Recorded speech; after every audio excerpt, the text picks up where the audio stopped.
Salam keluarga Malaysia. Hello and good afternoon. Thanks for joining us on TV2. I'm Renee Fong and you're watching Updates at Noon. Making the headlines today, 35.8% of children receive COVID-19 vaccine.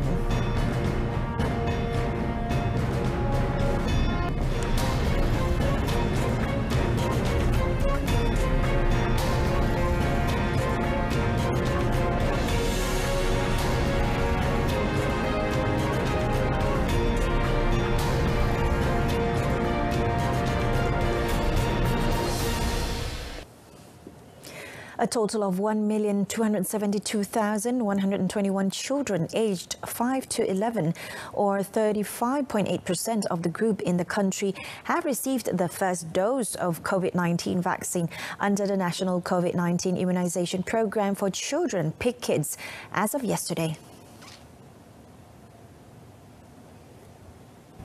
According to the COVID Now website, for adolescents aged 12 to 17, a total of 2,845,415 individuals, or 91.5% of the population, have completed the COVID-19 vaccination, while 2,943,210 individuals, or 94.6% of the group, have received at least one dose of the vaccine. For the adult population, a total of 15,530,830 individuals, or 66% of the group, have received the COVID-19 booster dose. In addition, a total of 22,945,101 individuals, or 97.5% of the group, have been fully vaccinated, while 23,221,040 individuals, or 98.7%, have received at least one dose of the vaccine.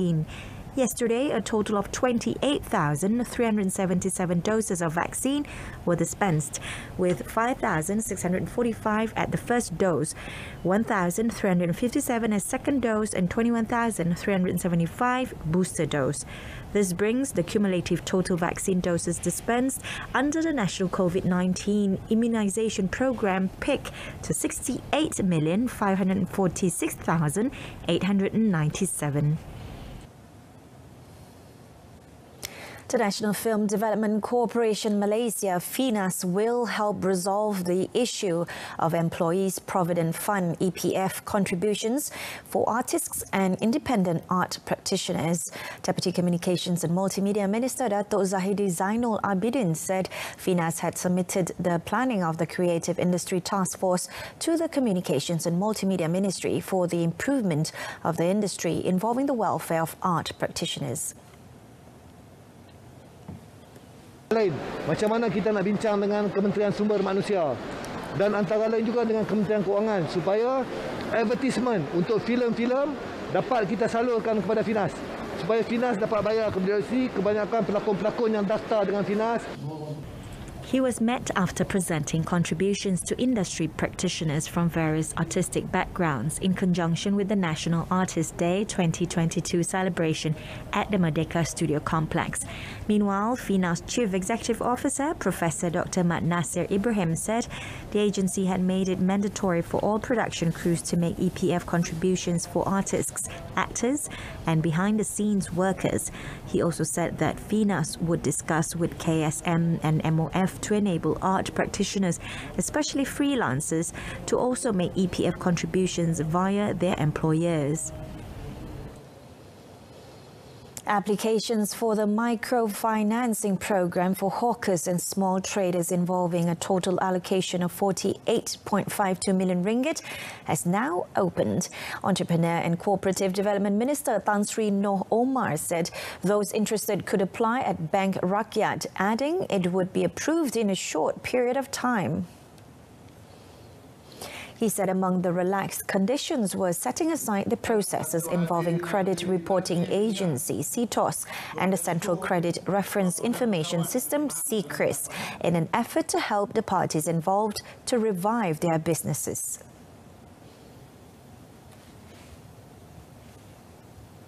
Ini khusus untuk penjaja dan pedagang kecil saja yang disediakan skim ini, di mana maksimum dia boleh pinjam sebanyak RM50,000 dan Kalau ada informal pun boleh pinjam sehingga RM10,000. Permohonan ini naklah dibuat kepada melalui Bank Rakyat. The minister was met after presenting the Keluarga Malaysia Flood Relief Grant for the state of Pahang at Dewan Tun Razak in Temerloh. The public has been warned to limit activities in at-risk locations such as by the riverside in the afternoon following frequent thunderstorms. At this time, Malaysian Meteorological Department Met Malaysia Director General Muhammad Helmi Abdullah said those who wished to go to see or visit resort islands should be mindful of the strong winds and rough seas alert issued by Met Malaysia. According to Muhammad Helmi, warnings of strong winds and rough seas can be issued earlier than those of heavy rain and thunderstorms, as the technology to detect the exact location of a thunderstorm has yet to be developed. Residents living in at-risk areas must always be alert of thunderstorm warnings issued by Met Malaysia and must always be aware of their environment as a precautionary measure. In conjunction with the World Meteorological Day today, he said Met Malaysia was committed to raising public awareness so that they could practice vigilance over extreme weather conditions, earthquakes and tsunamis, adding that the department would carry out various promotions to increase people's knowledge about the services that it provided. The Malaysian Maritime Enforcement Agency MMEA Kuala Perlis Zone has seized a total of 446 lumps of compressed ganja weighing 446 kilograms and estimated to be worth 2.2 million ringgit. Kedah and Perlis Maritime Operation Deputy Director Captain Saliza Ahmad said the seizures were made at 2 locations via Op Aman Patrol around the waters of Perlis on Monday. She said the MMEA enforcement team was out on patrol when they found several suspicious-looking black plastic packages floating at 2.2 nautical miles west of Kuala Perlis.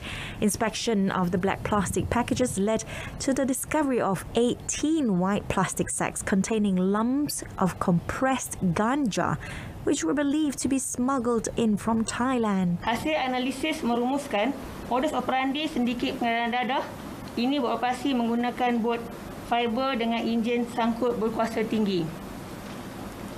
Sindiket juga dipercayai membawa masuk dadah dari negara jiran ke perairan negara dan membawa keluar ketum ke perairan Thailand. Maritim Malaysia percaya ini adalah jenayah terancang dilakukan oleh sindiket sama yang pernah diserbu dan dirampas sebelum ini. Sindiket akan bertindak membuang ganja ke laut sekiranya menyedari kehadiran pihak berkuasa dan meloloskan diri ke perairan Thailand. All the seized items were taken to the Kuala Perlis Maritime Zone and the case is being investigated under Section 39, subsection B of the Dangerous Drugs Act 1952.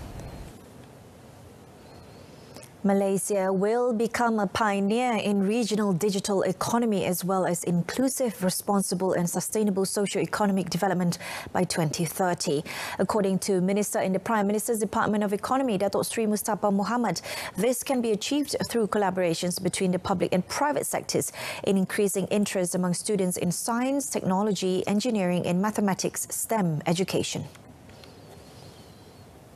Datuk Seri Mustafa said various global economic sectors require mastery in STEM fields, including the military and economy.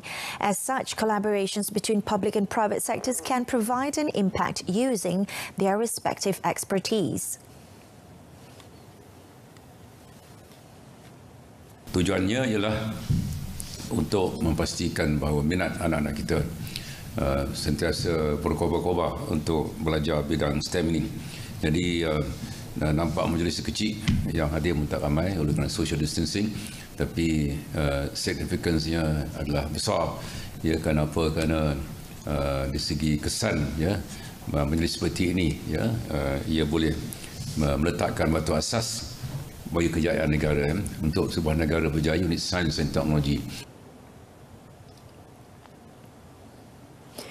He said this after the signing ceremony of the Memorandum of Understanding MOU between My Digital Corporation and Petroscience Sdn Bhd today to mark their partnership to realise the vision and objectives of the Malaysia Digital Economy Blueprint MDEB and National Fourth Industrial Revolution 4IR policy. The Road Transport Department JPJ will not trim its workforce, although it also provides digital or online services.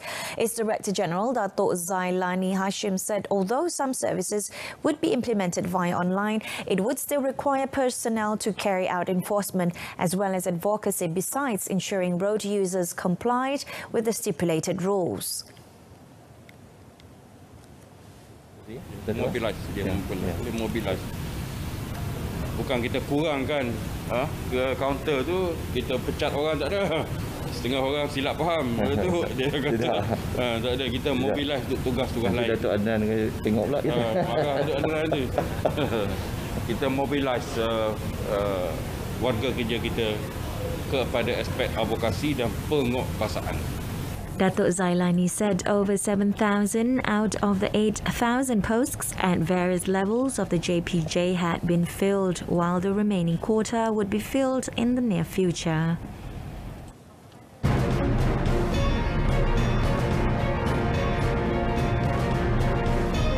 Still to come in our foreign segment, Indonesia removes quarantine requirement for foreign arrivals.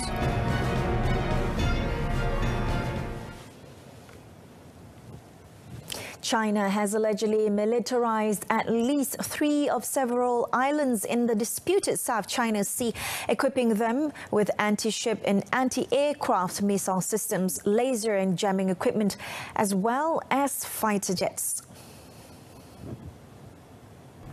United States Indo-Pacific Commander Admiral John C. Aquilino made the report after he surveyed the area by conducting a flight in the disputed airspace. While in the P-8A Poseidon aircraft, Aquilino said he received several warnings from the Chinese military claiming he was intruding into Chinese airspace. Satellite images proved the presence of Chinese ships at Whitsun Reef, 320 kilometers west of Bataraza in Palawan, Philippines. The dispute in the South China Sea involves various islands claimed by China, Vietnam, Philippines, Brunei, Malaysia and Taiwan, through which approximately $5 trillion in goods are shipped every year. In 2009, China declared about 80% of the entire South China Sea waters as its territory. China sought to shore up its vast territorial claims over virtually the entire South China Sea by building island bases on coral atolls nearly a decade ago. The US responded by sending its warships through the region in what it calls freedom of operation missions. Indonesia has removed its quarantine requirement for all arrivals from overseas effective immediately. However, tourists are still required to produce a negative result in COVID-19 screening tests. The decision follows the successful implementation of a quarantine waiver this month for visitors vaccinated against COVID-19 on the islands of Bali, Batam and Bintan in a travel bubble project in conjunction with the 2022 MotoGP. Indonesian Tourism Minister Sandiaga Uno, in a statement, said on Monday, informed that the quarantine exemption measures will be extended to the whole country. The waiver also follows similar moves by Thailand, Philippines, Vietnam, Cambodia and lately Malaysia, as countries seek to rebuild travel sectors that have collapsed under tight restrictions. About 143,700 foreign tourists came to Indonesia in January, up 13.6% compared to a year earlier, although the number was far below pre-pandemic levels, which were typically above 1 million each month. Sandiaga said the government had yet to revise its target for 1.8 million to 3.6 million visitors this year, but said he was fairly optimistic. The move is also seen as a preparation by Indonesia ahead of the G20 summit, which will be held in November. Vietnam has reached a mutual recognition of vaccine passports from 17 other countries. Meanwhile, the Vietnamese Ministry of Foreign Affairs announced that they have also recognized COVID-19 vaccination certificates from 79 countries.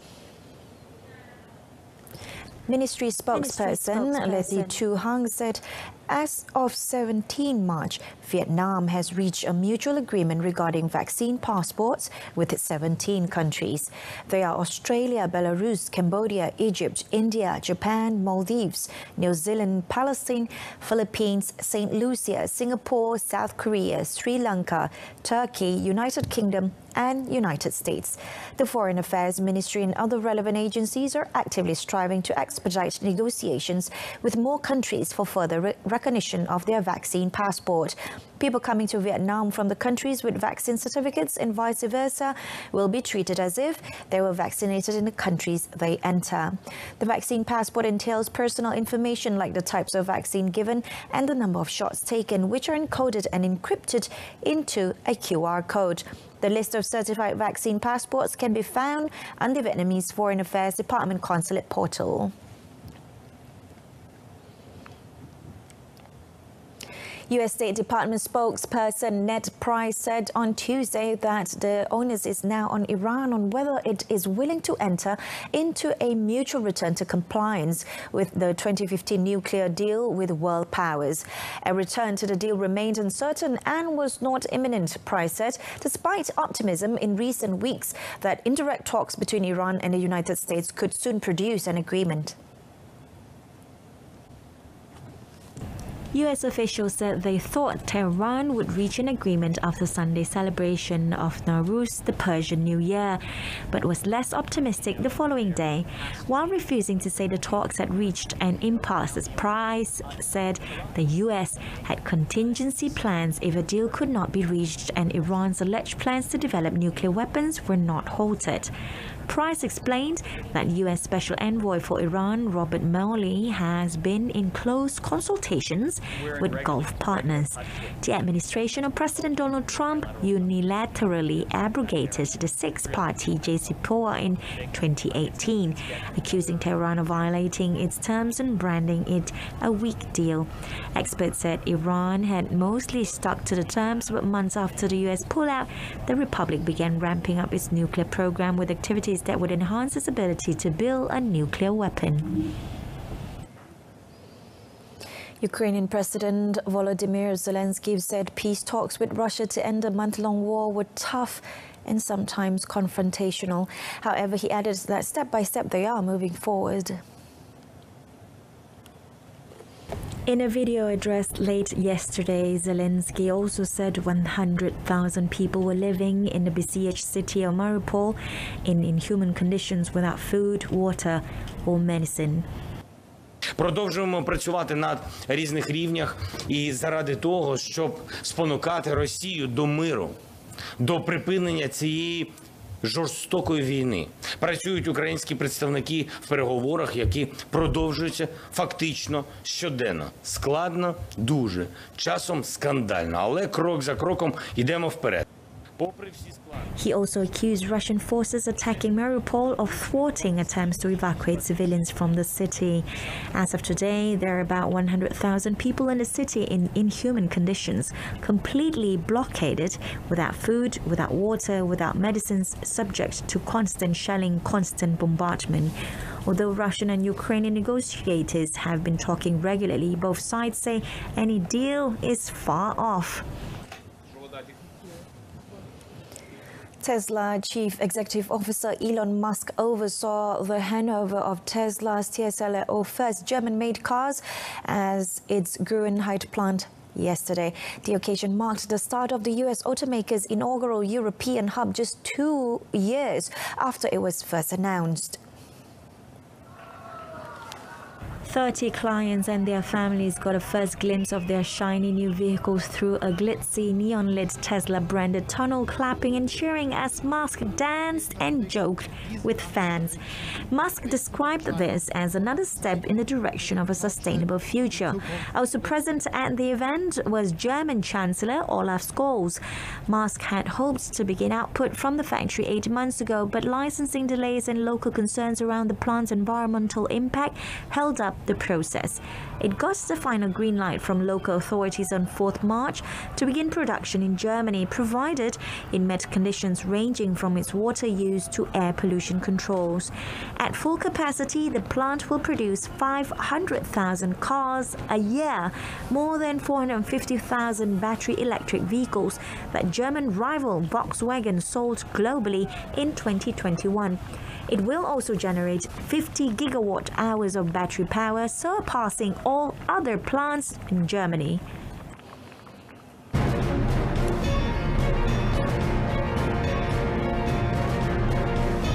National track cycling ace Datuk Muhammad Azizul Hasni Awang and wushu exponent Tan Cheong Min were named National Sportsman and Sportswoman at the 2019-2020 National Sports Awards last night.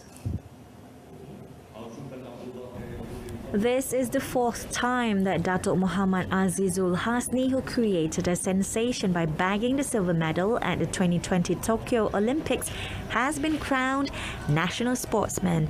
He previously won in 2009, 2010 and 2018.